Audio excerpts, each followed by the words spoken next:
You probably don't know the name Elizabeth Powell, but George Washington did.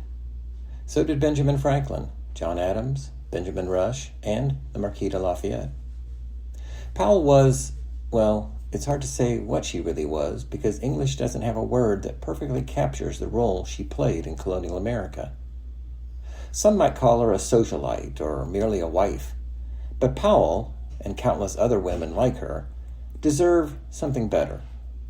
By working through means outside formal political channels, she and they managed to shape the course of events at a time when women typically did not hold office or even have the right to vote. It's time we recognize this form of influence and learn from it. Born in 1742, Elizabeth was the daughter of Charles and Anne Willing. Charles was a wealthy merchant as well as a two-time mayor of Philadelphia, and he and Anne were able to provide their three daughters with considerable advantages. These daughters were active in social circles, even coming to be known as the Three Goddesses, as noted in a brief biography on a Philadelphia Landmarks webpage.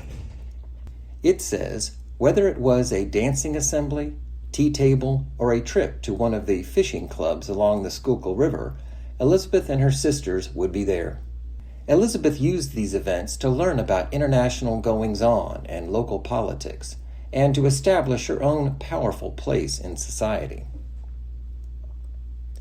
Elizabeth also enjoyed a fine education, which would have helped prepare her for a life of intelligent conversation and influence.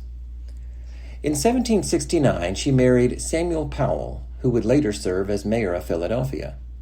Firmly situated in the elite circle of movers and shakers in the city, the Powells entertained some important guests at their home on 4th Street, just a few blocks from the Pennsylvania State House, the building we know as Independence Hall. Recalling one sinful feast he had at the Powell home in 1774, John Adams wrote of everything which could delight the eye or allure the taste, 20 sorts of tarts, fools, trifles, floating islands, whipped syllabubs, etc., etc. Guests did more than dine at these gatherings. When you put politicians and intellectuals in a room, they're going to talk, and not merely about the whipped syllabubs. Now, we might imagine that colonial women stayed out of the political discourse, but not Elizabeth Powell. From her extensive correspondence, the author of the article in Philadelphia Landmarks explains, it is clear that Elizabeth was outspoken in her views and never hesitated in expressing them at gatherings.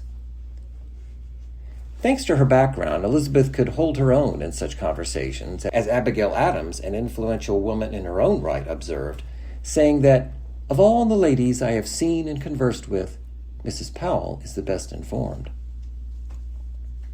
Anne Willing Francis had a similar view of her sister.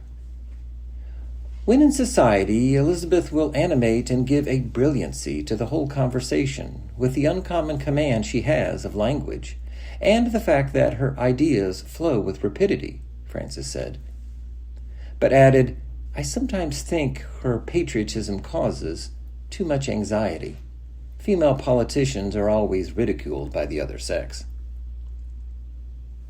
This is the impression that I suspect many of us have of the place of women in earlier eras in our country's history, and it's not entirely inaccurate. See, for example, the fascinating scene involving Senator Byrd and his wife in Harriet Beecher Stowe's novel Uncle Tom's Cabin. Still, Elizabeth Powell's experience is different. Indeed, none other than Dr. Benjamin Rush, one of the leading figures of his day, dedicated his pamphlet, Thoughts Upon Female Education, based on a speech he gave in 1787, to Elizabeth Powell. Consider, too, the famous remark that Benjamin Franklin made after the completion of the Constitutional Convention in Philadelphia in 1787. You may know the story. Franklin was asked, well, doctor, what have we got, a republic or a monarchy? What you may not know is that the question came from Elizabeth Powell. Franklin's response is telling. According to an account by Maryland delegate James McHenry, Franklin said, "A republic, madam, if you can keep it." According to this account, Franklin not only responded directly to the question, a sign of respect to the woman who asked it, but also explicitly referred to her as a woman, with the word madam, and in using the pronoun you included Powell as a woman in the body of people who would have to keep this republic.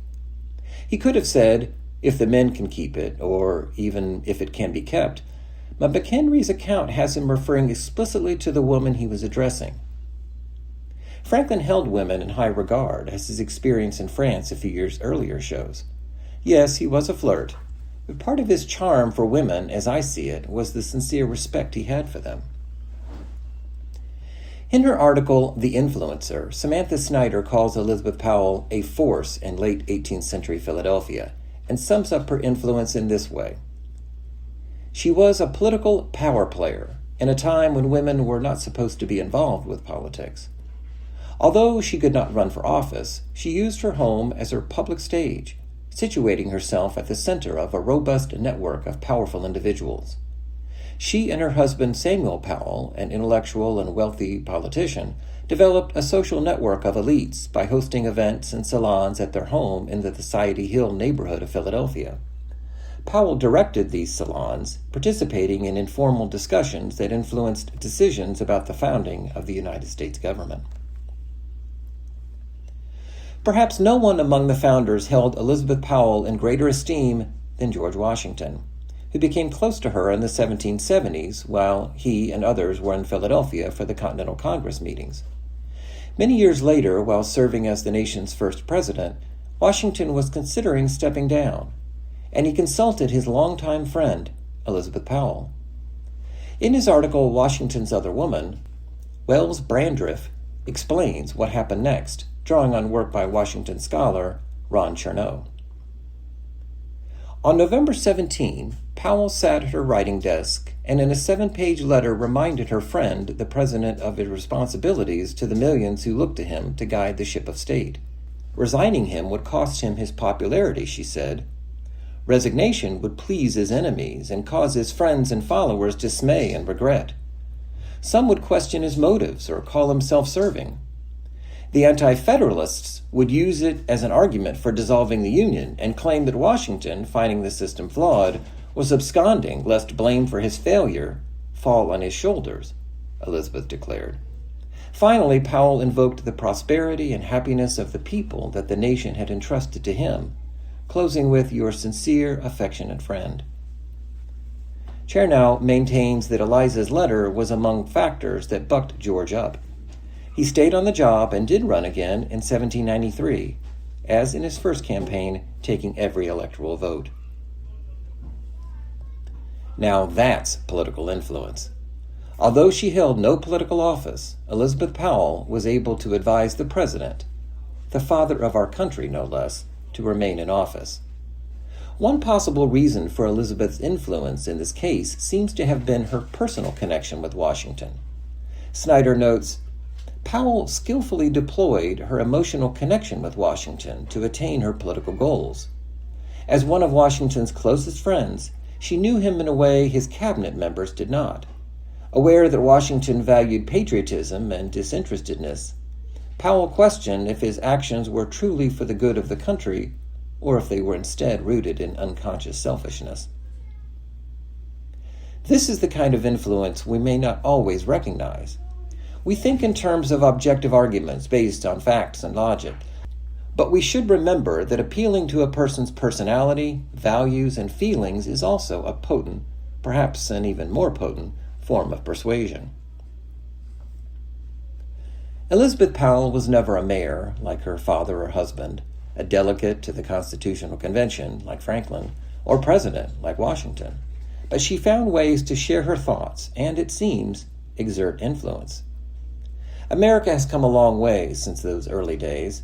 Women, along with other marginalized members of our society, have secured the right to vote and, furthermore, occupied very influential positions in politics, business, and more. We are still not where we need to be, though. Even as we strive to achieve that level of equality, we should remember that influence comes in a variety of forms. Creativity, paired with confidence, can go a long way, as Elizabeth Powell's example shows.